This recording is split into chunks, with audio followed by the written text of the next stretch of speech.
आप भावावेश में थे, अपने शरीर की स्थिति में नहीं थे। लोगों ने पूछा, गोविंद स्वामी यहां कैसे बैठे हो गुस्सा में? तो आपने कहा, पोत लेके आयो भाज गंवार, पोत लेके आयो भाज गंवार, खोल की बार धस्यो घर भीतर, खोल की बार मंदिर खोल के, धस्यो घर भीतर, सिखे दिए लंगवार। इन गुंडों को सिखा दिया, इन लंगवारों को सिखा दिया, लफंगों को सिखा दिया कि मार पीट के भगा देना। पोत लेके आयो भाज गंवार, खोल की बार धस्यो घर भीतर, सिखे दिए लंगवार। तब क्या करोगे, यहां क्यों बैठ गए? बोले कबहू तो निकसे गो बाहर, कब तक धसा रहेगा भीतर, कभी तो निकसेगा। कबहू तो निकसे गो बाहर, क्या करोगे? बोले ऐसी दंगो मार, कबहू तो निकसे गो बाहर, ऐसी दंगो मार, गोविंद प्रभु सो बैरी करिके, सुखी न सोवे यार। गोविंद से बैर करके यार सुख से सो नहीं सकता है। गोविंद प्रभु सो बैर करिके, सुखी सोवे यार। ऐसा कहकर आप रोने लग गए। गुसाई जी ने मंदिर में भोग धराया, ठाकुर जी रोने लगे। बोले आज गोविंद को गर्भगृह में लेके आओ, मैं अपने सखा गोविंद के साथ ही भोजन करूंगा। पर्दे के भीतर बैठ करके दोनों सखाओं ने एक थाल में एक साथ भोग लगाया। इसलिए नाभाजी ने कहा, बल्लभ सुत बल भजन के, कल युग में द्वापर कियो, विठलेश ब्रजराज ज्यों, लाड़ लड़ाए के सुख लियो। ये कलयुग में द्वापर किया, कलयुग में द्वापर प्रकट हो गया। संवत 1642 में आपने भगवत धाम प्रयाण किया। इनको श्रीदामा का अवतार कहा जाता है। ये जो श्री गोविंद स्वामी श्रीदामा का अवतार है।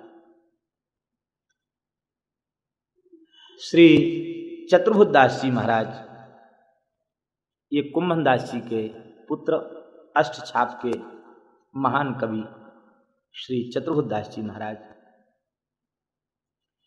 ये बड़े महापुरुष थे। संवत 1587 में आपका जन्म हुआ।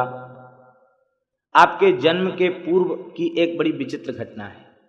एक दिन श्री कुंभनदास जी महाराज को गुसाई जी ने उदास देखा। कहा, कुंभनदास जी आपके मुख पर हमने कभी उदासी नहीं देखी, आप उदास क्यों हो? कुंभनदास जी ने कहा, महाराज कुसंग से उदास। क्या कुसंग है? कहते जब घर में जाते हैं तो जिस कोटि का सत्संग हमें चाहिए उस कोटि का सत्संग नहीं मिलता। यद्यपि सब परिवार के लोग आपके दीक्षित हैं, वैष्णव हैं, ब्रजवासी हैं, विमुख कोई नहीं है, लेकिन हमें जिस कोटि का सत्संग चाहिए उस कोटि का सत्संग हमें घर पे नहीं मिलता। गुसाई जी गदगद हो गए। बोले धन्य है सत्संग की ऐसी भूख जिसमें है, वो निश्चित ही भाग्यशाली है। आपने कहा, चिंता मत करो, एक ऐसा भगवान का सखा प्रकट होगा पुत्र के रूप में आपके यहाँ, जिससे आपको आपकी कोटि का सत्संग मिलेगा। आप लौट के आए।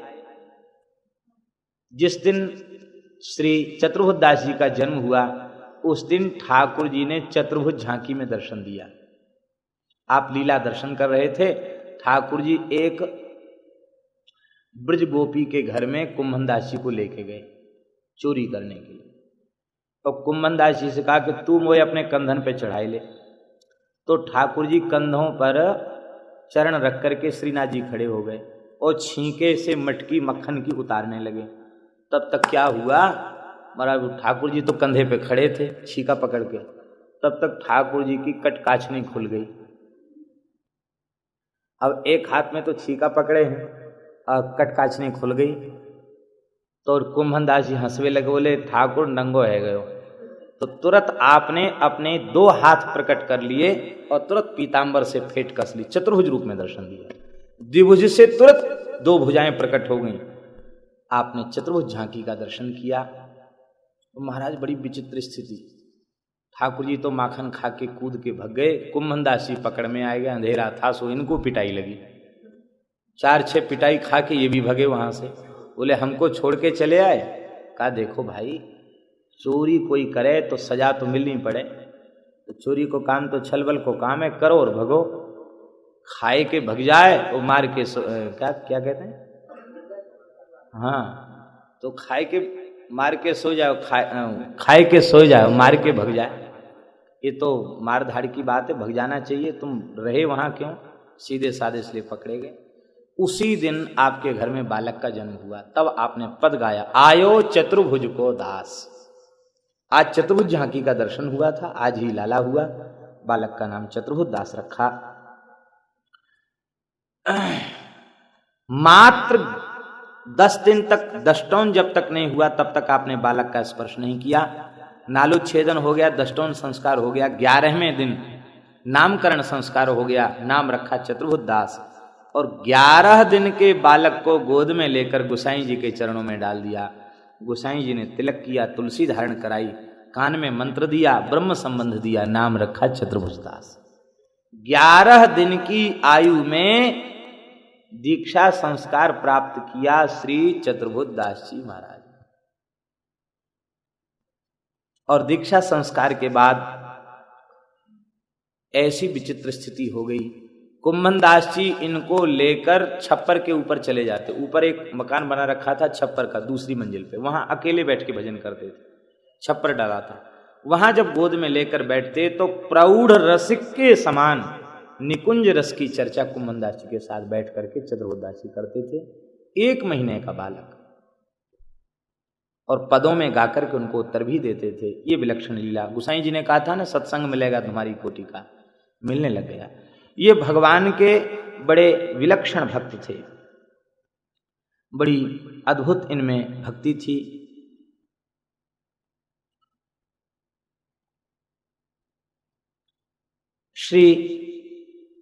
श्रीनाथ जी के साथ आप निरंतर क्रीड़ा करते थे और लीलाओं का गान करते थे। श्री नागरी दास जी महाराज ने नागर समुच्चय में एक पदमाला के प्रसंग के अनुसार एक चरित्र लिखा है। बोले एक बार श्री विठलनाथ जी ने चतुर्भुज दास जी से कहा कि आप जैसे वैष्णव को साथ रखकर हम तीर्थ यात्रा करना चाहते हैं, क्योंकि तुम हमारे साथ रहोगे तो हमें भगवान की लीलाओं के श्रवण का सुख मिलेगा और हमें लगेगा कि हम ब्रज में ही हैं, आप मेरे साथ चलो। अब गुरु जी कह रहे हैं तो गुरु आज्ञा गरीयसी, आज्ञा गुरु नाम अविचारणीय। आपने तुरंत अनुमति दे दी, बोले जो आपकी आज्ञा। लेकिन उदास हो गए, क्यों? बोले आपकी आज्ञा हो तो ठाकुर जी का दर्शन कर लेंगे। ठीक है। आप ठाकुर जी के पास गए, रोने लग गए, प्रभु आज्ञा दीजिए, मैं जा रहा हूँ। ठाकुर जी बोले भैया अब मैं गोसाई जी ने कह दिया, मैं तो कुछ कहना है, सतम जाओ। वहां से ठाकुर जी से विदा लेके चले। मुड़ मुड़ के मंदिर की ओर देखते, गिरिराज जी की ओर देखते। जब तक गिरिराज जी दिखाई देते रहे रोते रहे, मुड़ मुड़ के देखते रहे। फिर मंदिर दिखाई देता रहा, रोते रहे। मंदिर की ध्वजा दिखाई देती रहे, रोते रहे। जैसे ध्वजा का दिखना बंद हुआ, मूर्छित होकर के गिर गए।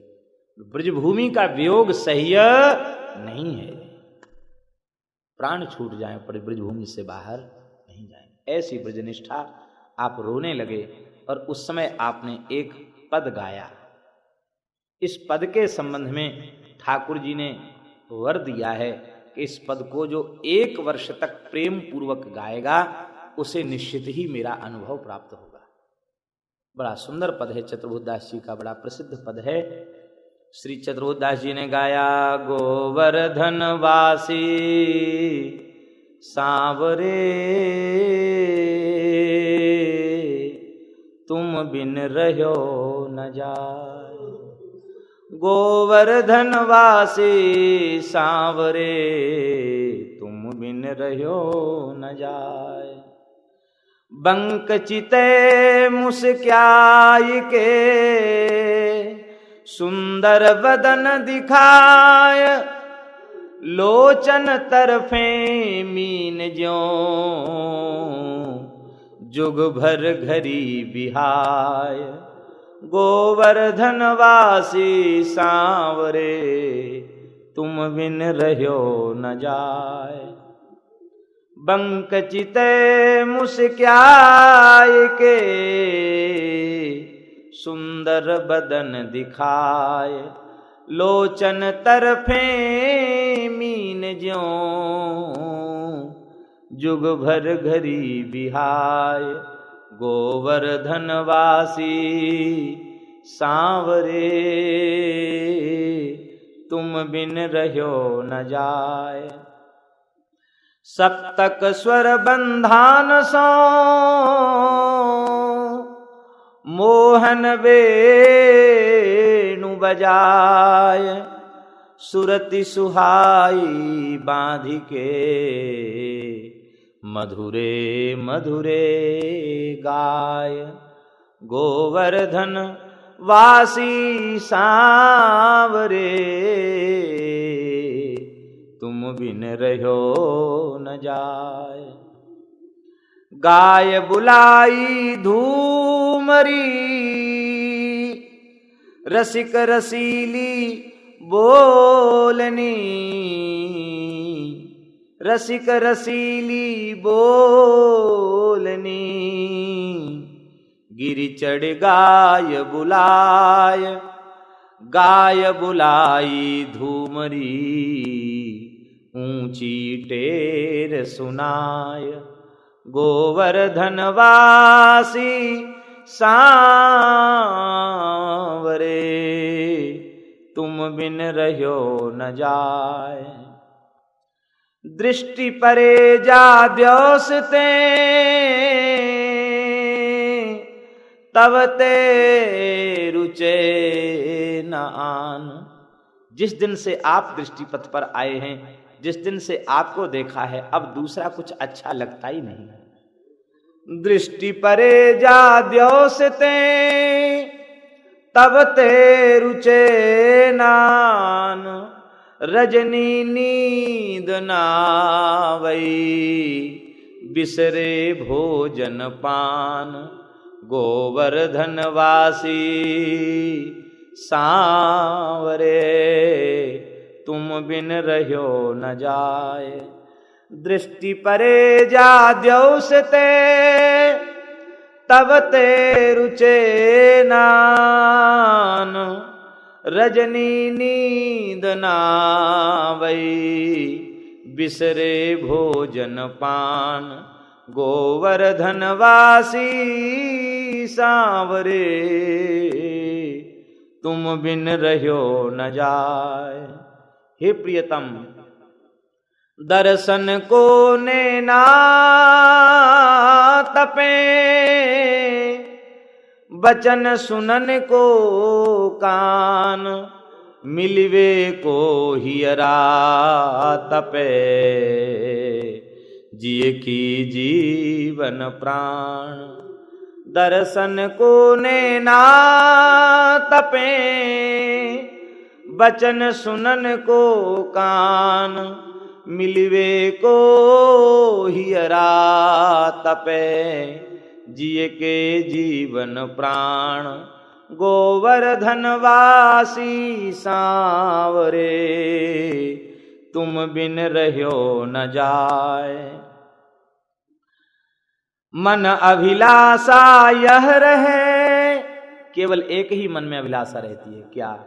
मन अभिलाषा यह रहे, लगे न नैन निमेष। आपका दर्शन करते करते पलक झपक जाते हैं। ये त्रुटि युगायते त्वाम अपश्यताम, पलक गिरने में युगों का समय बीत जाता है। हे नाथ, एक ही इच्छा है, मन अभिलाषा यह रहे, लगे न नैन निमेष। इकटक देखो भाव तो नटवर नागर वेश। इकटक देखो भाव तो नटवर नागर वेश। गोवर्धन वासी सांवरे तुम बिन रह्यो न जाए। पूरन शशि मुख देखि के चित चहुट्यो वही ओर। पूरन शशि मुख देखि के चित चिहुट्यो वहु ओर। रूप सुधारस पान को जैसे चंद चकोर। गोवर्धन वासी सांवरे तुम बिन रह्यो न जाए। लोक वेद विधि वेद के, लोक और वेद की विधि दोनों को छोड़ दिया है, विवेक को भी छोड़ दिया है, केवल आपको पकड़ लिया है। लोक वे लोक लाज विधि वेद के छाड़े सबे विवेक। कमल कली रवि ज्यों बढ़े छिन छिन प्रीति विशेष। गोवर्धन वासी सांवरे तुम बिन रह्यो न जाए। मन मथ कोटिक बारणे तासा माविर्भूत छौरी स्मयमान मुखाम्बुजा। पीतांबरधर सृग्वी साक्षान मन्मथ मन्मथा। हे प्रभु, आपकी झांकी कैसी है। मन मथ कोटिक बारणे, करोड़ों करोड़ों कामदेवों को जिनके ऊपर न्यौछावर कर दिया जाए, ऐसा आपका रूप है। मन मथ कोटिक बारने देखी डगमगी चाल। जुबती जन मन फंदना अंबुज नयन विशाल। ये विशाल नेत्र जो है ना, ये जाल हैं किसके? बोले ब्रज जुबती जन के मन को फंसाने का जाल है ये। जुबती जन मन फंदना अंबुज नयन विशाल। गोवर्धन वासी सांवरे तुम बिन रह्यो न जाए। हे प्रियतम, हमारी इच्छा क्या है? बड़ी प्यारी अभिलाषा है। कुंज भवन क्रीड़ा करो, कुंज भवन क्रीड़ा करो। सुख निधि मदन गोपाल। कुंज भवन क्रीड़ा करो, सुख निधि मदन गोपाल। हम वृंदावन मालती, तुम भोगी भुंवर भुआल। हम तो वृंदावन मालती हैं और आप मालती पर मड़राने वाले भोगी भंवर हैं। तुम वृंदावन हम वृंदावन मालती, तुम भोगी भंवर भुआल। गोवर्धन वासी सांवरे तुम बिन रह्यो न जाए। यह रट लागी लाडले, यह रट लागी लाडले। जैसे चातक मोर प्रेम नीर बरसाई हैं, नवघन नंद किशोर। गोवर्धन वासी सांवरे तुम बिन रह्यो न जाए। जुग जुग जुग जुग अविचल राखिए, यह सुख शैल निवास। जुग जुग तक आप भी यहीं रहिए और इस दास को भी जुग जुग तक गिरिराज में ही बसा के रखिए। जुग जुग अविचल राखिए, यह सुख शैल निवास। गोवर्धन धर रूप पे बलि जाय चतुर्भुज दास। गोवर्धन धर रूप पर बलि जाय चतुर्भुज दास।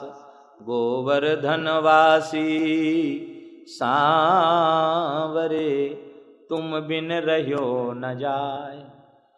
आप कहते ही मूर्छित हो गए। श्रीनाथ जी मंदिर छोड़कर आ गए, प्रकट हो गए।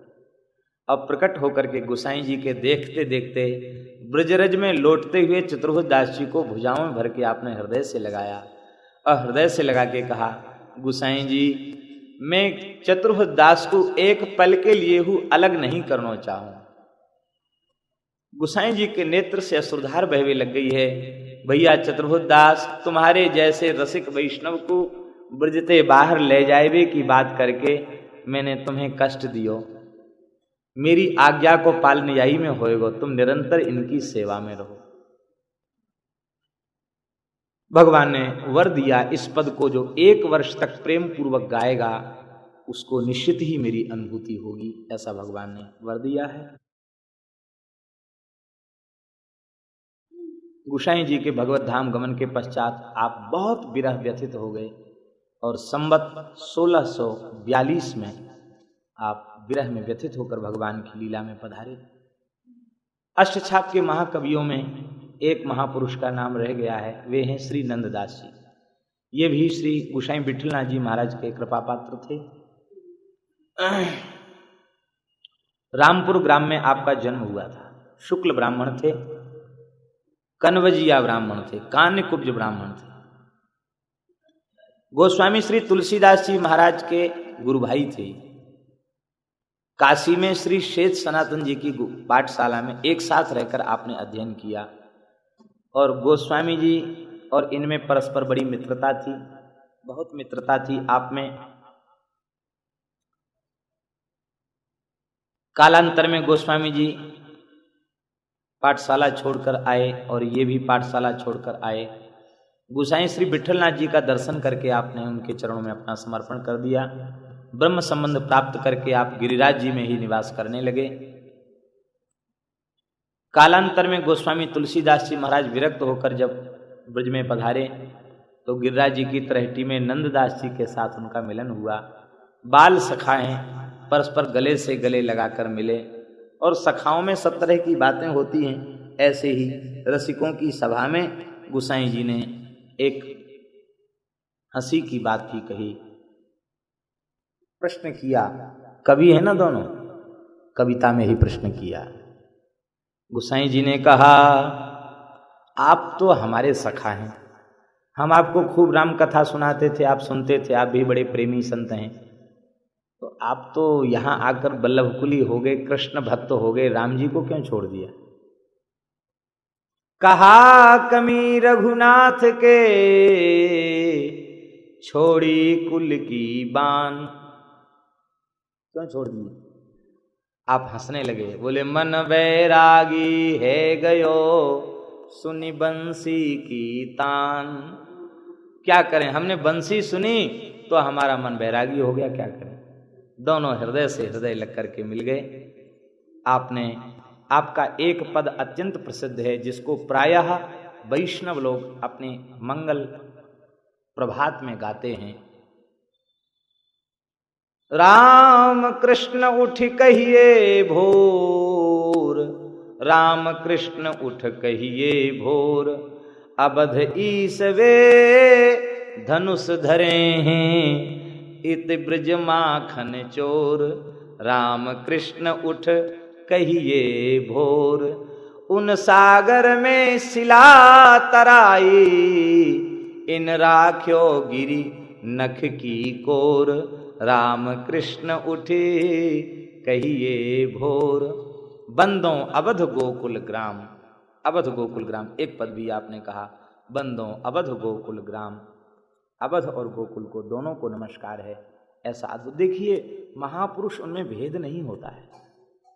श्री रामकृष्ण में भेद है क्या? नहीं है, ये एक ही तो तत्व है, एक ही रस है। किसी के भी मत से, किसी के भी सिद्धांत से 10-5 ईश्वर नहीं हो सकते। एक ही ईश्वर है, एक ही सर्वेश्वर है। वे ही रसिकों के लिए राम हैं, वे ही रसिकों के लिए श्री कृष्ण हैं, और वे ही महाराज प्रेमियों के लिए नारायण हैं। एक ही हैं, भेद नहीं है। इस प्रकार की बात आपने रास पंचाध्यायी को लिखा। और नंददास जी का भ्रमर गीत तो कवियों के बीच में अत्यंत प्रसिद्ध है। भ्रमर गीत आपने बड़ा सुंदर लिखा है। देखति देत न बैरन पलकें, त्रुटि युगायते त्वाम अपश्यताम, जड उदीक्षताम पक्ष्म कृदृशाम। इसके ऊपर आपने पद लिखा, बड़ा सुंदर पद है। देखन देत न बैरन पलकें, ये पलकें बड़ी बैरनी हैं, ये देखने नहीं देती। देखत दे देखन देत न बैरन पलकें, निरखत बदन लाल गिरधर को, बीच परत मानो वज्र की शलकें। इसने वज्र से नेत्र फोड़ दिए हों सलाका से, ऐसे लगता है। बीच परत मानो वज्र की सलकें, बनते आवत बेनु बजावत, गोरज मंडित राजत अलकें। माथे मुकुट श्रवण मणि कुंडल, ललित कपोलन झाई झलकें। ऐसो मुख देखन को सजनी, कहा कियो यह पूत कमल के। कमल के पूत ब्रह्मा ने क्या कर दिया। ऐसो मुख देखन को सजनी, कहा कियो यह पूत कमल के। नंददास सब जड़न की यह गति, मीन मरत भाए नहीं जल के। देखन देत न बैरन पलकें। आपने संवत 1640 में नश्वर शरीर को त्याग करके लीला में प्रवेश किया। ये आपके मानसी गंगा पर ही आपने अंतिम क्षण तक निवास किया। मानसी गंगा पर ही आपकी बैठक है। सूरदास जी आप लोग सुन चुके हैं, उद्धव जी के अवतार हैं। परमानंद दास जी तोक सखा के, और श्री कृष्णदास जी महाराज ऋषभ सखा के, छीत स्वामी जी सुबल सखा के, कुम्भन दास जी महाराज अर्जुन सखा के, और चतुर्भुज दास जी महाराज विशाल सखा के अवतार हैं। श्री नंददास जी महाराज भोज सखा के, और श्री गोविंद स्वामी श्री दामा जी के अवतार हैं। इस तरह से ये ही भगवान के अष्ट सखा इस समय रस प्रकट करने के लिए, लीला प्रकट करने के लिए इस रूप में आए हैं। बड़ा अद्भुत यह रस प्रकट हुआ है। श्री वल्लभाचार्य जी का यमुनाष्टक, इसको प्रायः वैष्णव लोग पाठ करते हैं। यमुनाष्टक भी बड़ा अद्भुत है। श्री वल्लभाचार्य महाप्रभु जी कह रहे हैं, नमामि यमुनामहं सकल सिद्धि हेतुं मुदा, मुरारी पद पंकज स्फुरद मंदरेणुत्कटां, तटस्थ नवकानन प्रकट मोद पुष्पाम्बुना, सुरासुर सुपूजित स्मरपितुः श्रियं बिभ्रतीम्। हे यमुना जी, संपूर्ण अलौकिक सिद्धियों को प्रदान करने वाली, श्री कृष्ण प्रेम रस प्रदान करने वाली, श्री कृष्ण प्रेम रस की प्रवाहित स्वरूप वाली, हे श्री यमुना जी, आपको नमस्कार है। जो मुरारी श्री कृष्ण हैं, उनके चरण कमल मकरंद को लेकर, रेणु को लेकर ही आप प्रवाहित हो रही हैं। ये लता पता, इनकी जो सुवास है, यह भी श्री कृष्ण चरण कमल मकरंद से युक्त आपके जल का स्पर्श प्राप्त करके इनसे भी मकरंद प्रकट हो रहा है। संपूर्ण देवताओं के द्वारा सुपूजित हे श्री यमुना महारानी, आपको मैं नमस्कार करता हूं। सूर्य मंडल में स्थित जो श्याम सुंदर हैं उनके हृदय से रसधार के रूप में प्रकट होने वाली हे श्री यमुने, अथवा कलिंद जो है सूर्य का भी नाम है और कलिंद पर्वत का भी नाम है। कलिंद गिरी मस्तके, कलिंद गिरी के मस्तक पर जो आप वहाँ कलिंद गिरी नंदनी होकर के प्रकट भई हैं और बड़ी इठलाती हुई सी व्याकुल हृदय से ब्रज की ओर जा रही हैं, नाचती हुई सी उच्छलित होते हुई कलरव करती हुई आप जा रही हैं, ऐसी है सूर्य तनया पद्म बंधु सुता, आप मुकुंद रसवर्धनी हैं, ऐसी आपकी जय हो। आप त्रिभुवन को पवित्र करने वाली हैं, आपकी कीर्ति का गायन शुक मयूर हंस आदि करते हैं, तरंग ही आपकी भुजाएं हैं, मुक्ति ही आपकी बालुका है, अर्थात आपकी रज में मुक्ति महारानी विराजती हैं, ऐसी है नितंब तट सुंदरी, सुंदर तट प्रांत वाली, ऐसी है श्री कृष्ण की चौथी पटरानी, आपको नमस्कार है। कलिंद गिरि मस्तके पतत मंद पूरोज्वला, विलास गमनोल्लसत प्रकट गंड शैलोन्नता, सघोष गति दंतुरा समधिरूढ़ दोलोत्तमा। अब झूला झूलती भई आ रही है वहां से, हिमालय से, ऐसे ऐसे ऐसे झूला झूलती भई आ रही है।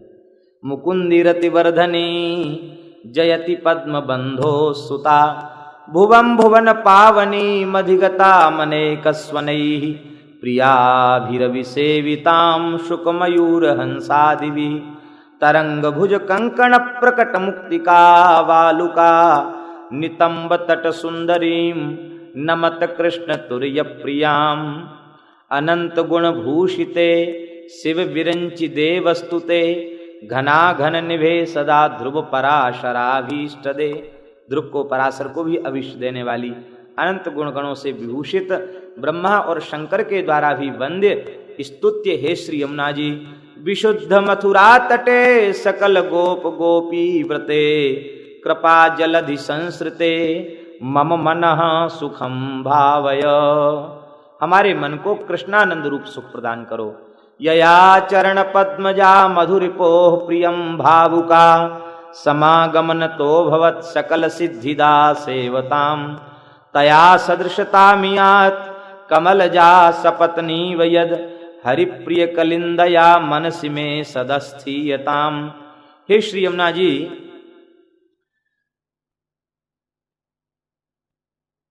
भगवान के चरण कमल से निकली हुई गंगा भगवान को प्रिय है, किंतु हे श्री यमुना जी, आपकी बराबरी दूसरी कोई नदी कैसे कर सकती है? हाँ, लक्ष्मी जी कुछ कुछ आपकी बराबरी कर सकती है। क्यों? बोले आप श्री कृष्ण की प्राण वल्लभा हैं, आप श्री कृष्ण की प्रियतमा हैं। हे श्री यमुना जी, ऐसी जो श्री यमुना जी जो श्री कृष्ण के पर्यंक पर विराजने वाली हैं, उनके साथ रमण करने वाली हैं, ऐसी हे श्री यमुना जी, आप सदा अपने प्राण वल्लभ श्री कृष्ण के साथ मेरे मन में निवास करें। नमोस्तु यमुने सदा तव चरित्रमत्यद्भुतम्, न जातु यम यातना भवति ते पयपानतः, यमोपि भगनी सुतान् कथं हन्ति दुष्टानपि, प्रियो भवति सेवनात् तव हरेर्यथा गोपिका। हे यमुना जी, आपको सदा नमस्कार है। आपका चरित्र अत्यंत अद्भुत है। आपके जल में जो गोता लगाता है, आपका जल का आचमन करता है, वह जीव यम यातना से मुक्त होता है। हे यमुना जी, आप ही बताएं, कोई मामा अपनी बहन की लड़कों को कष्ट देगा क्या? हैं? आप तो यमुना मैया हैं।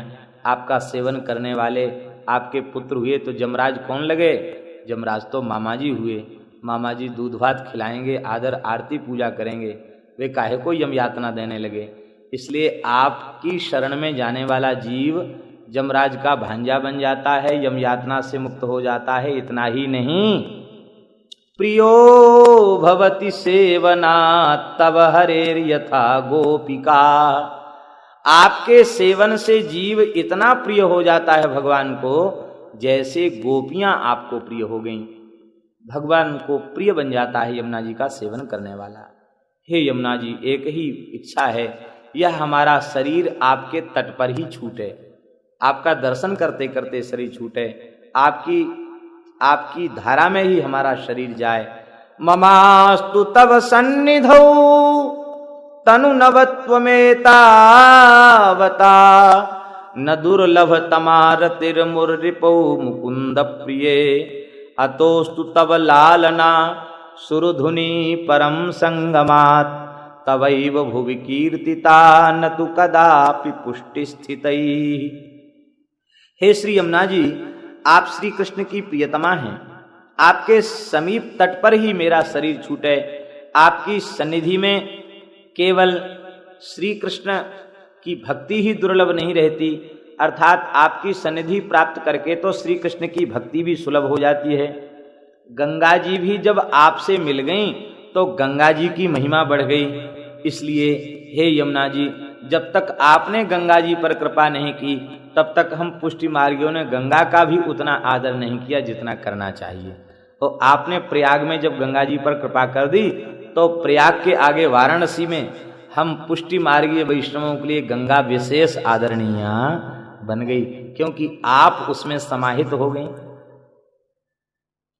गंगा और जमुना दोनों मिली प्रयाग में, बहन बहन गले से गले लग के मिली।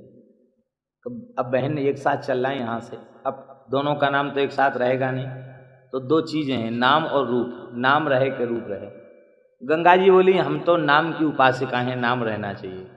जमुना जी बोली हम तो रूप में ही डूबी रहती हैं, श्याम सुंदर के रूप का चिंतन करते करते श्याम सुंदर की नीलिमा हमारे भीतर आ गई है, इसलिए हम रूप नहीं छोड़ना चाहती। गंगा जी बोले हम नाम नहीं छोड़ना चाहती। तो ठीक है, निर्णय हो गया, आपका नाम चलेगा, हमारा रूप चलेगा। महाराज गंगा जी की धवल धारा बनारस में नहीं है, वहां नील धारा है। हमने स्वयं दर्शन किया, दूसरे की बात नहीं कहते। शीतकाल में एक बार गए थे तो देखा तट पर, गंगा जी के तट पर जैसी नील धारा यमुना जी की, ऐसे बिल्कुल गंगा जी ने दर्शन दिया। एक जगह नहीं, 80 घाट से लेके और आपके कौन घाट है, हरिश्चंद्र घाट, पंचगंगा घाट, वहां तक पैदल घाटों घाटों तक गए। उस सब जगह नील धारा ही गंगा जी की दिखाई पड़ी। लगा कि श्री यमुना जी ही गंगा के रूप में दर्शन दे रही हैं। बोलो श्री यमुना महारानी की। कहते हैं हे प्रभु, आपकी स्तुति कौन कर सकता है। स्तुतिं कर स्तुतिं तब करोति कह कमल जा सपत्नि प्रिय हरे यदनु सेवया भवति सौख्य मामीक्षतः इयं तव कथाधिका सकल गोपिका संगम स्मर श्रम जलाणुभि सकल गात्र जयी संगम। बड़ा रसमय भाव है। 8वां श्लोक कहते हे लक्ष्मी जी की सौत, हे लक्ष्मी जी की सपत्नी यमुना, आपकी स्तुति कौन कर सकता है। अर्थात आपकी स्तुति करने में कोई समर्थ नहीं है, क्योंकि श्री हरि के पश्चात लक्ष्मी के सेवन से मोक्ष पर्यंत सुख होता है, किंतु आपकी वह कथा तो इससे भी अधिक है। क्या कहते, आपके सेवन से क्या प्राप्त होता है। बोले प्रियतम श्री कृष्ण ने जो गोपियों के साथ रमण किया है, उस रमण से जो श्रम हुआ है और उनके वक्षस्थल का चंदन कुमकुम केशर श्याम सुंदर के श्रीअंग में लग गया है, और वे उस रति श्रम को दूर करने के लिए जब आपका अवगाहन करते हैं तो उन ब्रज रमणियों का प्रसाद युक्त आपके श्री चरण श्री अंग का जो चंदन चर्चित अंगराग वह आप में प्रवाहित हो रहा है। अब आप बताइए आपकी बराबरी और कौन कर सकता है। गोपियों के समागम से श्री अंग से प्रकट जो स्मर श्रम जल बिंदु है, उसका संगम, उसका सुख भी आपकी धारा में स्नान करने से प्राप्त हो जाता है। तवाष्टकमिदं मुदा पठति सूर सूते सदा समस्त दुरित क्षयो भवति वै मुकुंदे रति। जो यमुनाष्टक का पाठ करता है समस्त पापों का क्षय हो जाता है, श्री मुकुंद के चरणों में रति हो जाती है। तया सकल सिद्धयो मुररिपुश्च संतुष्यति स्वभाव विजयो भवेत बदति बल्लभ श्री हरे। स्वभाव जो है प्रतिकूल स्वभाव पर विजय प्राप्त हो जाती है। कृष्णानुकूल स्वभाव हो जाता है। और यह शास्त्री वल्लभाचार्य जी का कथन है। सिद्धांत रहस्य में श्री वल्लभाचार्य जी, सिद्धांत रहस्य बहुत छोटा है, आप लोग व्यग्र न हो, थोड़े ही समय में इसकी चर्चा हम करेंगे। सिद्धांत रहस्य में वह सिद्धांत वल्लभाचार्य जी ने कहा है जो स्वयं ठाकुर जी ने प्रकट होकर उनको बताया है। ये भगवान का उपदेश है। श्री वल्लभाचार्य जी कहते हैं, श्रावणस्यामले पक्षे एकादश्याम महानिशि साक्षात भगवता प्रोक्तम तदक्षरस उच्यते। श्रावण शुक्ल एकादशी की रात्रि को ठाकुर जी ने प्रकट होकर जो सिद्धांत हमें बताया, आज वैष्णवों पर अनुग्रह करके वह भगवत मुख प्रोक्त सिद्धांत में श्रवण करा रहा हूं। क्या बड़ा सुंदर भाव है। कहते, ब्रह्म संबंध करणात् सर्वेषां देह जीवयोः सर्व दोष निवृत्तिर्हि दोषा पंचविधा स्मृता। माया के, अविद्या के चक्र में फंसा हुआ जीव जब शरीर और संसार के संबंध को तोड़कर परब्रह्म श्री कृष्ण मुझ परमात्मा से संबंध जोड़ लेता है, जिसको वैष्णवी दीक्षा संस्कार कहते हैं, इसी वैष्णवी दीक्षा संस्कार का ही नाम ब्रह्म संबंध है।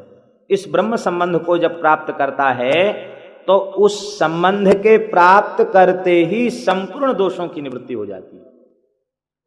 और इसको ब्रह्मा जी ने भी कहा है, तावद रागादयस्तेनाह तावद कारागृहम ग्रहम तावन मोहोंग्री निगडह यावत कृष्ण न तेजन। इसी बात को ब्रह्मा जी भी कह रहे हैं। दोष कितने प्रकार के हैं? बोले दोषाह पंच विधा स्मृता। 5 प्रकार के दोषों की निवृत्ति भगवान की शरण में जाने से होती है। ये हम केवल देखिए, आचार्यों के जो सिद्धांत होते हैं वे केवल एक किसी व्यक्ति के लिए नहीं होते। आचार्य तो मनुष्य मात्र के लिए कृपा करके भगवत प्राप्ति के सरल साधन बताते हैं। ये सर्वोपयोगी सिद्धांत हैं, संपूर्ण वैष्णवों के लिए उपयोगी सिद्धांत हैं। ये 5 प्रकार के दोष कौन कौन हैं जो भगवत संबंध को प्राप्त करके समाप्त हो जाते हैं? वल्लभाचार्य जी कहते हैं, भगवान ने बताया है ये 5 प्रकार के दोष ये हैं। सहजाह देश कालोत्थाह लोक वेद निरूपिताह संयोगजाह स्पर्शजाश्च न मंतव्याह कथंचन। सहज, देशज, कालज, संयोगज और स्पर्शज, ये 5 प्रकार के दोष हैं। सहज, सहज माने जन्मांतरी संस्कार से कई दोष आ जाते हैं।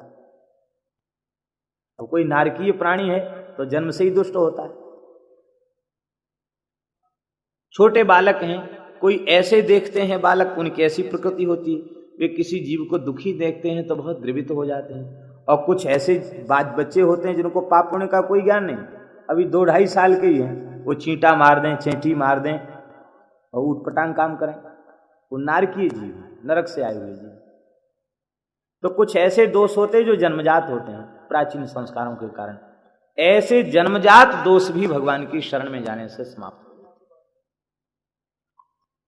कुछ देशज दोष होते हैं, जैसे कुछ ऐसे देश प्रांत हैं जहां मांस आदि का भक्षण स्वाभाविक रूप से होता है। अब वो जानता ही नहीं, जब जाना तब उसने उस दोष को छोड़ा, लेकिन उसके पहले तमाम देश के दोष के कारण, उस प्रांत के दोष के कारण तमाम दोष उसमें आ जाते हैं। ऐसे दोष भी दीक्षा लेने से समाप्त हो जाते हैं। अर्थात वैष्णव हो जाएगा तो जो देश के जो दोष हैं वे भी समाप्त हो जाएंगे। तीसरा दोष है संयोगज। संयोगज माने कुसंग का दोष। तो भगवान की शरण में जाने के बाद फिर वह वैष्णवों का ही संग करता है। तजो मन हरि विमुखन को संग, जिनके संग कुमति मति उपजत परत भजन में भंग। तो इस पर संयोगज दोष भी समाप्त हो जाते हैं और स्पर्श जन्य दोष भी समाप्त हो जाते हैं। ये 5 प्रकार के दोषों की निवृत्ति भगवान की शरण में जाने से हो जाती है। कहते हैं कि न मंतव्याह कथंचन, वैष्णव तो सर्वथा दोष से रहित होकर भगवान को प्राप्त हो जाता है, इसलिए वैष्णव में दोष को स्वीकार करना ही नहीं चाहिए। वैष्णव में दोष का दर्शन नहीं करना चाहिए। कहते कि बिना भगवत संबंध के दोषों की निवृत्ति नहीं हो सकती। वल्लभाचार्य जी कह रहे हैं, अन्यथा सर्वदोषाणाम न निवृत्ति कथंचन। यदि जीव श्री कृष्ण चरण शरण स्वीकार न करे, भगवत संबंध को स्वीकार न करे, तो चाहे जितने साधन करे उसकी दोष निवृत्ति नहीं होगी। सुखदेव जी ने भी स्पष्ट कहा है, प्रायश्चित्तानि चीर्णानि वासुदेव परांगमुखम न निष्पुनन्ति राजेंद्र सुराकुंभमिवापगा। जैसे किसी घड़े में मदरा भरी भई हो और उस घड़े का मुख बंद हो और उसको खूब धोया जाए, गंगा जी में गोता लगा के रखा जाए, एक दिन दो दिन नहीं, एक दिन दो दिन नहीं, उसको साल दो साल भी डुबा करके अथवा 100-200 वर्ष भी डुबा कर उस मदरा के घट को जल में रखा जाए, गंगा जल में रखा जाए, तो भी वह पवित्र होने वाला नहीं। क्योंकि जब तक उसकी मदिरा शेष नहीं भई है, मदिरा को बाहर नहीं किया गया, तब तक घट कैसे पवित्र होगा। विमुखता रूपी मदिरा जब तक साफ नहीं हो गई है, संत की कृपा से, सदगुरु की कृपा से भगवत शरण में जाने के पश्चात ही वो समाप्त होती। जब तक विमुखता समाप्त नहीं भई है, तब तक उसके प्रायश्चित्त व्यर्थ हैं, उसके प्रायश्चित्त का क्या प्रभाव होगा। इसलिए बिना भगवान की शरणागति के दोष की निवृत्ति होगी नहीं। वल्लभाचार्य जी ने तो यहां तक कहा कि सबसे बड़ा दोष यही है कि जीव भगवान को समर्पित नहीं हुआ। समर्पित हो गया तो दोष निवृत्ति हो गई, असमर्पित हो गया यही सबसे श्रेष्ठ गुण है। वैष्णव का कर्तव्य है कि जो भगवान को समर्पित पदार्थ नहीं है, वह चाहे जितना उत्तम से उत्तम ही क्यों न हो, उस पदार्थ से, उस वस्तु से संबंध न रखे। जो भगवत शरणागत हैं उनसे ही संबंध रखे। जाके प्रिय न राम वैदेही तजिए ताहि कोटि बैरी सम यद्यपि परम स्नेही। इसलिए आत्मनिवेदन आवश्यक है। जो शरणागत वैष्णव हैं उनका क्या कर्तव्य है? बोले कोई भी उत्तम वस्तु उसे अमनिया स्वीकार न करें। जल पीवें तो भगवान को भोग लगाकर, प्रसाद ग्रहण करें तो भगवान को भोग लगाकर, वस्त्र धारण करें तो भगवान को स्वीकार करा के, आभूषण धारण करें तो भगवान को निवेदित करके कोई भी वस्तु अपने शरीर में व्यवहार में न लें। उससे शरणागति धर्म उच्छिन्न हो जाएगा। भगवत प्रसाद का ही सेवन करें। अभी निवेदन किया जा चुका है पूर्व में। त्वयोपभुक्त श्रृगंध बासो अलंकार चर्चिताः उच्छिष्ट भोजनो दासाः तब मायाम जय मही। वैष्णव को अनिवेदित वस्तु को अस्वीकार करना चाहिए, निवेदित वस्तु ही लेना चाहिए। एक और बात है, बहुत से लोग मंदिर में ठाकुर विराजमान हैं और बोले भाई बिना भोग लगाए नहीं खाने चाहिए, कंठी छुआई खाने लग गए। ये भी अपराध है। एक कंठी तुलसी स्पर्श करा के पाना, ये तो वहां की विधि है जहां एकांत जंगल में है, संकट काल में है, नहीं कर सकते। तो साक्षात लाल जी ठाकुर जी विराजमान है, वो बेचारे देख रहे हैं, वो गले में लगाया, वो पा लिया। एक महात्मा से कहा महाराज भोग लगा के खाना चाहिए। बोले महाराज गुरु जी ने गले में तुलसी बांध दी है, जो कुछ गले के नीचे उतरेगा अपने आप तुलसी छू जाएगी, भोग तो लग ही जाएगा। ऊपर हम तो खुद ही भोग लगाए हैं, जो जाएगा सबका भोग लग जाएगा। ये अपराध है। कोई भी वस्तु भगवान को निवेदित करके पाओ, महद अपराध। वस्तु को निवेदित करके, श्री वल्लभाचार्य जी कहते हैं निवेद भी समर्पैव सर्वम कुर्याद इति स्थिति। जो शास्त्र निषिद्ध वस्तुएं हैं उनको न तो भगवान को निवेदित करे न उनको पावे।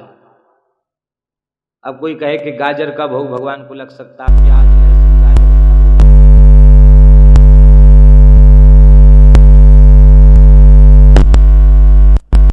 जो भगवान को भोग नहीं लगती उन वस्तुओं को नहीं पाना चाहिए। बैगन भी शास्त्र निषिद्ध है। यो भक्षेति वृंताकम तस्य दूर तरो हरि। जो बैगन खाता उससे भगवान दूर रहते हैं। बैगन खाने के बाद 27 दिन के भीतर मृत्यु हो जाए, शास्त्र में प्रमाण है, तो वह नरकगामी होगा। 27 दिन तक शरीर में बैगन का प्रभाव रहता है। बैगन नहीं खाना चाहिए, लेकिन लोग कहते हैं महाराज हमारे ठाकुर जी को बैगन बड़ा प्रिय है। अब ठाकुर जी को प्रिय है कि तुम्हारी जवान को स्वाद बैगन का लग गया है। तो जो वस्तुएं शास्त्र में मना किया गया कि भगवान को भोग नहीं लगती, वे चाहे जितनी अच्छी हो उनको नहीं स्वीकार करना चाहिए।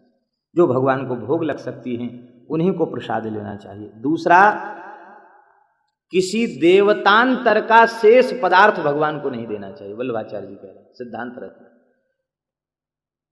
ये अमुक देवता को दे दिया, अमुक देवता को दे दिया, बचा खुचा चलो ये भगवान को भोग लगा दिया, ऐसा नहीं। देवतांतर का शेष भगवान को समर्पित नहीं करना चाहिए।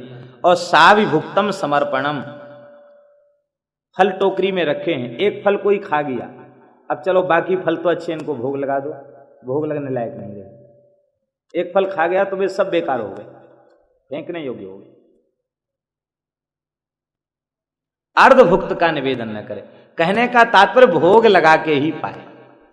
लेकिन ये हम लोग जाने अनजाने बड़े अपराध होते रहते हैं। वस्तु आई, भगवान को भोग लगाई नहीं, आधे पाधे लोग खा गए उठा के, इससे भयंकर नरक यातना भोगनी पड़ती है। वल्लभाचार्य महाप्रभु कहते हैं वैष्णव को भगवान की वस्तु का अपने शरीर में व्यवहार न करे। निर्माल्य हो जाए तो व्यवहार करे, लेकिन जब तक वह वस्तु भगवान के उपयोग में आ रही है तब तक उस अपने शरीर का व्यवहार, यहां तक कि भगवान के श्रृंगार का जो दर्पण है उसमें मुख न देखे, भगवान के मंदिर के दीपक के प्रकाश में तिलक भी धारण न करे, उसमें बैठकर पोथी लेकर पाठ तक न करे। वो भगवान की सेवा के लिए, हमारे लिए नहीं। भगवान को जिस पात्र में भोग लगता हो उसमें खाए पिए नहीं, गिलास हो, कटोरी हो, बर्तन हो, भगवान की वस्तु में भगवान ही भोग लगावे, अन्य कोई उसको न खावे। सेवा सुमिरन सावधान चरण राघव चित लाए, सेवा में बड़ी सावधानी, सेवा में असावधानी करने के कारण अपराध बनते हैं। 32 अपराध हैं सेवा पूजा के।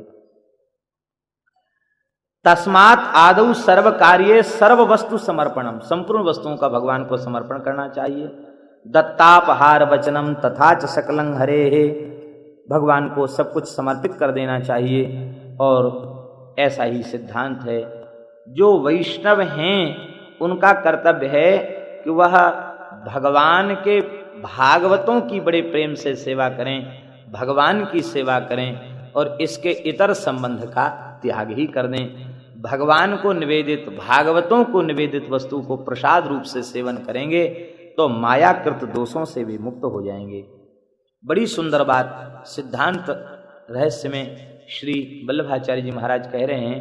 वे कहते हैं कि जैसे गंगात्वम सर्वदोषाणाम गुण दोषादि वर्णना गंगात्वेन रूपा स्यात् तद्वदत्रापि चैवि। बड़ी सुंदर बात कह रहे हैं। कहते जैसे तमाम नदियों का जल, नालों का जल जब गंगा जी में पहुंच जाता है तो वह नदी अथवा नाला नहीं रह जाता, गंगा जी में पहुंच करके वह गंगा जल ही बन जाता है, गंगा के समान उस गंगा ही बन जाता है। ऐसे ही किसी भी कुल का हो, जाति का हो, गोत्र का हो, कोई भी जीव जो भगवान को निवेदित हो जाता है, भगवान को समर्पित हो जाता है, वैष्णव हो जाता है, वह भगवान का ही बन जाता है। उस भगवदीय जीव का आदर करना चाहिए, उसका निरादर नहीं करना चाहिए। सब कुछ भगवान को समर्पित कर दो तो कर्म करते हुए कर्म बंधन से मुक्त हो जाओगे। नवरत्न में श्री महाप्रभु जी कहते हैं कि वैष्णवों को जब वे भगवत समर्पित हो चुके हैं तो चिंता का त्याग कर देना चाहिए, निश्चिंत होकर के भगवान की सेवा करना चाहिए। न लोक की परवाह और न वेद की परवाह की आवश्यकता नहीं है, उन्हें केवल सेवा करना चाहिए और भगवान की प्रसन्नता के लिए ही वैदिक कर्म का अनुष्ठान करना चाहिए और किसी भोग की प्राप्ति के लिए सदा सर्वदा अपना समर्पण कर देना चाहिए और भगवान से अपने संबंध की कोई कामना नहीं करनी चाहिए, क्योंकि कामना करने से प्रीति बाधित हो जाती है। निजेच्छातः करिष्यति, भगवान जो कुछ करेंगे अपने संकल्प से करेंगे, उनके लिए कहने की आवश्यकता नहीं है। तीसरी बात वल्लभाचार्य जी नवरत्न में कहते हैं, जीव का कर्तव्य है वाणी मात्र से भी वह भगवान को छोड़कर किसी दूसरे का आश्रय न ले। आश्रय लेगा तो उसकी शरणागति बाधित हो जाएगी। केवल भगवान का आश्रय ले और भगवान के प्राण प्यारे भक्तों का आश्रय ले, तीसरे का आश्रय न ले। अपना विनियोग, अपने परिवार का विनियोग, अपने तन मन प्राण का विनियोग भगवान और भागवतों के चरणों में ही कर दे, अन्यत्र उसकी वृत्ति न रखे।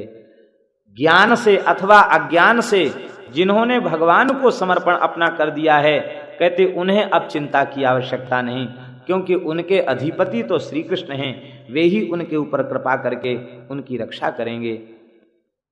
मुक्ति भी भगवान की इच्छा है और बंधन भी भगवान की इच्छा है।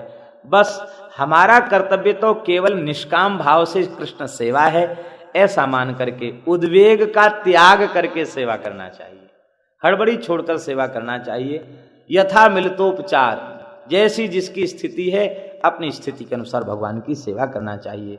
तस्मात् सर्वात्मना नित्यम श्री कृष्ण शरणम मम बदद्भिरेव सततम स्थे मित्येव मे मति। अंतिम 9वें नवरत्न के अंतिम श्लोक में कहते हैं वल्लभाचार्य जी महाराज, कहते हमारी मति, हमारी बुद्धि तो यही कह रही है कि भगवान की सेवा करते हुए निरंतर कहते रहना चाहिए, श्री कृष्ण शरणम मम, श्री कृष्ण शरणम मम, श्री कृष्ण शरणम मम, हरिशरणम हरिशरणम हरिशरणम हरिशरणम, श्री राम शरणम मम, श्री कृष्ण शरणम मम। भगवान की शरणागति का सदा चिंतन करते रहना चाहिए। अंतःकरण प्रबोध में आप कहते हैं कि हे अंतःकरण, तू सावधान होकर मेरी बात सुन ले। कृष्णात् परम नास्ति देवम वस्तुतो दोष वर्जितम, कृष्ण के से श्रेष्ठ दोष वर्जित कोई देवता, इष्ट देवता नहीं है। इसलिए तू श्री कृष्ण का आश्रय ले ले, और जब तू श्री कृष्ण का आश्रय ले ही लिया है तूने, अब तेरा कोई तिरस्कार कर देता है तो तू दुखी क्यों होता है। बड़ी सुंदर बात कह रहे हैं श्री वल्लभाचार्य महाप्रभु अंतःकरण प्रबोध में। चांडाली चेद राजपत्नी जाता राज्ञा च मानिता कदाचिदपमानेपि मूलतः का क्षतिर्भवेत्। चांडाली राजपत्नी बन गई और राजा ने उसको अपनी पत्नी के रूप में स्वीकार कर लिया, सम्मान भी दे दिया। अब कथनचित राजा उस चांडाली का अपमान भी कर दे तो मूलतः, मूल रूप में उस बेचारी चांडाली की क्या हानि हुई। ऐसे ही हम अधमाधम पतित जीव कृष्ण से विमुख होने के कारण चांडाली के तुल्य थे, और श्री कृष्ण ने मुझे अंगीकार कर लिया, अपनी शरण में स्वीकार कर लिया। तो वैसे ही कृपा भई, जैसे कोई राजा कृपालुतावश किसी चांडाली को पत्नी बना ले। अब कथनचित अपमान भी हो गया तो उसमें क्या हानि। ऐसा दैन्य सम्मान होने पर हम तो चांडाल कन्या के समान हैं, हम इस सम्मान के योग्य नहीं थे। सम्मान मिल रहा है ये श्री कृष्ण की कृपा, अपमान हो गया तो हमारा क्या घाटा, हम तो पहले ही वैसे ही थे, हम तो इस लायक ही थे। किसी राजा ने किसी चांडाली को पत्नी बना लिया, अब बना लिया तो लोग कहने लगे बड़ा राजा विषयी है, देखो इसको रानी नहीं मिली, कोई छत्री कन्या नहीं मिली, चांडाली को इसने रानी बना लिया, और उसकी बड़ी निंदा होने लगी। अब तो राजा ने उसको निष्कासित कर दिया। जैसे ही निष्कासित कर दिया उसने झाड़ू लिया, डलिया लिया, फिर सफाई में लग गई। अब लोगों ने और हंसी उड़ाई, बोले अरे देखो तो सही ये राजा बड़ा दुष्ट है, पहले इसको अपनाया और इसके बाद अब इसको भगा दिया, अब झाड़ू लगाते हुए डोल रही है। अब राजा ने देखा बड़ी बदनामी हो रही है, उसको बुलाया, कहा देखो देवी, हम तुमको नगर में एक सुंदर महल बनवा देते हैं, वहाँ तुम प्रेम से रहो, भजन करो, खान खुराक की सब व्यवस्था तुमको कर देते हैं, झाड़ू लेके कचरा बटोरते मत डोलो। भाव ये है, वल्लभाचार्य जी कहते ऐसे ही बेचारा जीव कचरा बटोरता हुआ, विषय की गंदगी बटोरता हुआ जीव, उसको कृपा करके श्री कृष्ण स्वीकार करते हैं, फिर भी कथनचित वह विमुख होकर के कचरा बटोरने में लग जाता, तो ठाकुर जी उसे अयोध्या वृंदावन चित्रकूट में किसी कुंज में विराजमान कर देते।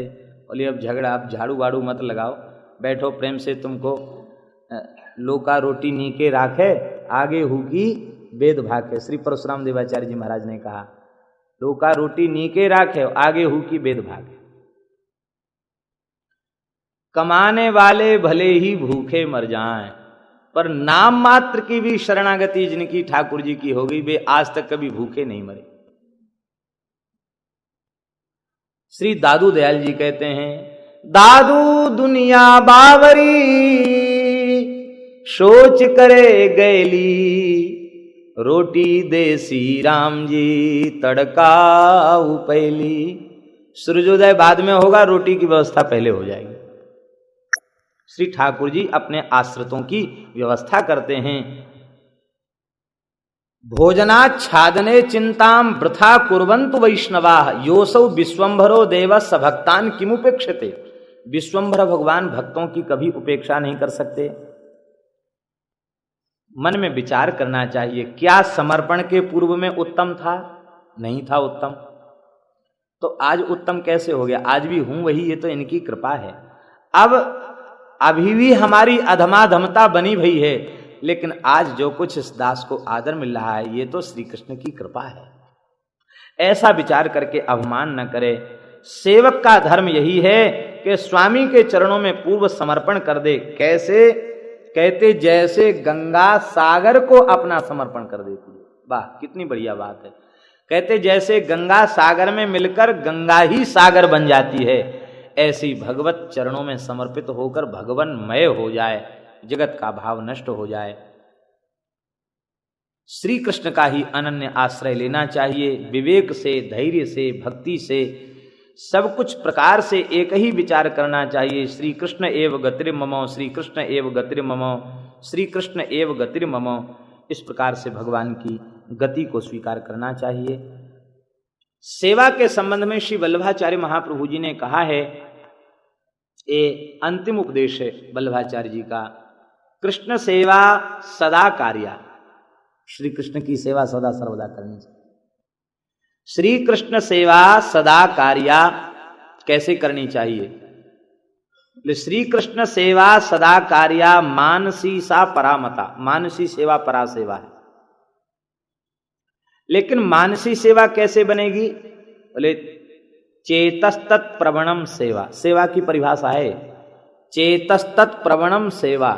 सेव्य में चित्त का विलय, इसी का नाम है सेवा। ठाकुर जी की जो कुछ भी सेवा हम करने लग जाएं, सेवा करते करते तन्मयता आ जाए, तदाकार वृत्ति हो जाए, इसी का नाम है सेवा। चेतस्तत् प्रवणम सेवा। जब तक सेवा में आत्मविस्मृति नहीं है तब तक सेवा नहीं है। अब जैसे तैसे सेवा किए भगे, सेवा नहीं। सेवा करते हुए भूल जाए, शरीर संसार की सुध भूल जाए, लाड़ प्यार चाव से सेवा करे, पता ही न चले कितनी देर से सेवा करे। और करना ही क्या है? सेवा ही तो करना है, और क्या करना है? चित्त का सेव्य में विलय, इसी का नाम है सेवा। चेतस्तत् प्रवणम सेवा। और जब तक चित्त का प्रवण नहीं है, चित्त का विलय नहीं है सेव्य में, तब तक मानसी सेवा सिद्ध नहीं हो सकती। तो ये मानसी सेवा तक पहुंचे जीव निरंतर सोते जगते मानसी सेवा बनी रहे, इसका क्या उपाय है? कहते तत्सिद्ध्यै तनु वित्तजा। मानसी सेवा की सिद्धि होगी कब? जब तनुजा और वित्तजा सेवा करोगे। शरीर को सेवा में लगा दो और शरीर से उपार्जित संपत्ति को भी सेवा में लगा दो। तन और धन, इन दो का समर्पण जब भगवान के संत के चरणों में कर दोगे, सेवा में कर दोगे, तो मन अपने आप विशुद्ध होकर भगवान की सेवा में लग जाएगा। एक महात्मा थे, हमारे महाराज जी के निकट रहते थे, श्री हरिराम बाबा। सवेरे सवेरे बोले महाराज जी का नाम लेके, बोले मैं बहुत फूल चुन के लाया हूं और ये ठाकुर जी को चढ़ा दो, सेवा में अर्पित कर दो। वो फूल वहां कुछ नहीं थे, ऐसे कपड़ा बांधे हुए थे। कहते हैं बहुत फूल चुन के लाए, सुंदर सुंदर फूल लाए, बड़े सुंदर सुंदर गजरा बनाए हैं, ठाकुर जी का प्रिया जी का श्रृंगार कर दो। तो महाराज जी आए, बोले लाओ दे दो। उन्होंने ऐसे खोल दिया, महाराज जी चले गए। महाराज जी का नाम लेके कहते श्रृंगार कर देना। महाराज कहते हाँ कर दिया। तो हम हंसने लगे, हमने कहा महाराज जी न तो वहाँ फूल थे, ना आपने लिए, उन्होंने दे भी दी, आपने ले भी लिए, और आपने बोल भी दिया, श्रृंगार कर दिया, तो हमको तो कुछ दिखाई नहीं पड़ा। महाराज जी हंसने लगे, बोले इनको मानसी सेवा सिद्ध है, ये बाह्य स्थिति में आ गए हैं, मानसी में इन्होंने पुष्पों का चयन किया और अब सोचते हैं हम वृद्ध हैं, सेवा ठीक से बनेगी नहीं, इसलिए हमसे श्रृंगार करने के लिए कह रहे हैं। तो इनके भाव के अनुरूप यही कहना पड़ेगा कि हाँ महाराज कर देंगे। संतों के विलक्षण भाव होते हैं। ये सेवा करते करते तन सेवा, तन और धन, इन दोनों का भगवान की सेवा में समर्पण करने पर मन अपने आप सेवा में लग जाता है। श्री वृंदावन बिहारी चरित्र तो परसों ही संपन्न हो चुका था, लेकिन दास के मन में एक इच्छा थी कि इनका जो उपदेश भाग है उसकी कम से कम संक्षिप्त चर्चा तो हो ही जाए। विस्तृत चर्चा तो हमारी इतनी योग्यता भी नहीं है, और करने का अवकाश भी नहीं है, लेकिन संक्षिप्त सिद्धांत की चर्चा हुई।